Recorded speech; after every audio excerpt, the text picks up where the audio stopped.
ఆషాఢ మాసం సందర్భంగా మన కాసం ఫ్యాషన్స్ కిలో చీరలు కొనండి, అరకిలో చీరలు ఉచితంగా పొందండి. అక్కడి ఉద్రిక్తత పరిస్థితులపై మరింత సమాచారం మా ప్రతినిధి నూర్ అందిస్తారు. హైదరాబాద్ పాతబస్తీ సైదాబాద్ ప్రాంతం, ఈ ప్రాంతం గతంలో మనం పోల్చుకుంటే ఎక్కడ దేశవ్యాప్తంగా ఎక్కడ పేలుళ్ళు జరిగినా, ఎక్కడ ఉగ్రవాద లింకులు బయటపడ్డా దీన్ని ఆటోమేటిక్గా దీని లింకులు హైదరాబాద్ పాతబస్తీ సైదాబాద్ ప్రాంతంతో అప్పుడు ముడిపడి ఉండేవి. అనేక ప్రాంతాల్లో కూడా హైదరాబాద్లోని అనేక ప్రాంతాల్లో కూడా ఇలాంటి దాడులు జరిగినప్పుడు పోలీస్ అధికారులు అయితే దాడులు చేస్తే పట్టుకున్న పరిస్థితి.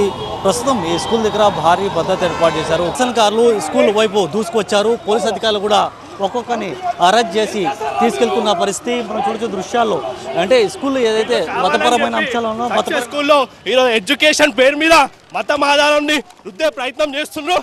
విద్యా వ్యవస్థలో ఏ రాజ్యాంగంలో కానీ విద్యా వ్యవస్థలో రాజకీయ పులుపొద్దు. ఈరోజు విద్యా పేరుతోనే వీళ్ళు కేవలం రాజకీయం చేయాలని ప్రయత్నం చేస్తున్నారు.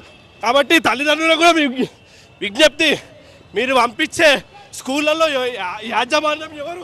ఒక్కసారి నిరసనకారులు ఈ స్కూల్ ప్రధాన గేట్ వైపు దూసుకొచ్చిన పరిస్థితి. పోలీసులు ఒక్కొక్కరిని అరెస్ట్ చేసేట్లు తీసుకెళ్తున్నారు. అంటే 4 వైపుల నుంచి కూడా బారికేడింగ్ చేశారు. పోలీసులు అయితే ఇప్పుడు వీళ్ళని ఒక్కొక్కరిని అరెస్ట్ చేసి తీసుకెళ్తున్న పరిస్థితి. ప్రస్తుతం చార్మినార్ జోన్ డీసీపీ కూడా స్కూల్ వైపు వెళ్తున్నారు. అక్కడ ఎవరైనా నిరసనకారులు లోపలికి వెళ్ళారా, నిరసనకారులు ఎలా లోపలికి దూసుకెళ్లారే అనే కోణంలో కూడా ఎక్కడ ఈ నిర్లక్ష్యం జరిగిందని కూడా పోలీసు డీసీపీ స్వయంగా ఇక్కడ పరిశీలిస్తున్నారు. ఒకవైపు లోపల ఎవరైతే వెళ్ళారో వాళ్ళని కూడా అదుపులో తీసుకుంటున్నారు.